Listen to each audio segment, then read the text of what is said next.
सांगलीकर सध्या 2019 पूर्वी रजिस्ट्रेशन झालेल्या गाड्यांच्या नंबर प्लेट बदलण्याविषयी चर्चा सुरू आहे. तर ही हाय सिक्युरिटी नंबर प्लेट का लावायची आणि ती कशी लावायची या संदर्भातली माहिती हवी असेल तर हे रील पहा. या नवीन प्रकारच्या हाय सिक्युरिटी नंबर प्लेटमुळे नंबर प्लेटमध्ये छेडखानी करून किंवा बनावटगिरी करून होणाऱ्या गुन्हेगारीला आळा बसणार आहे. ही नंबर प्लेट बदलण्याची ऑनलाईन प्रोसेस काय आहे ते तुम्हाला थोडक्यात सांगतो. सर्वात प्रथम गुगलवरती transport.maharashtra.gov.in यावर क्लिक करा. इथं होम पेज ओपन होईल. तुमच्यासमोर अप्लाय हाय सिक्युरिटी रजिस्ट्रेशन प्लेट ऑनलाईन असं पेज दिसेल. तिथं 3 पर्याय दिसतील. यापैकी अप्लाय HSRP वर क्लिक करा. पुढं ऑर्डर HSRP वर क्लिक करा.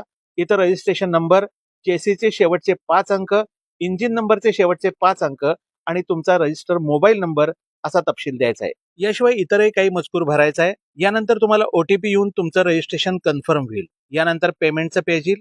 पेमेंट करा आणि मग त्यानंतर रिसीट आली की तुम्ही निवड केलेल्या सेंटरवरती दिलेल्या तारखेला दिलेल्या वेळेला जाऊन नंबर प्लेट बसवून घ्यायची आहे. या बदलासाठी 30 एप्रिल ही मुदत देण्यात आलेली आहे. त्यामुळं शेवटच्या तारखेची वाट बघू नका आणि ही माहिती तुम्हाला उपयोगी वाटली का नाही हे कॉमेंटमध्ये नक्की टाका.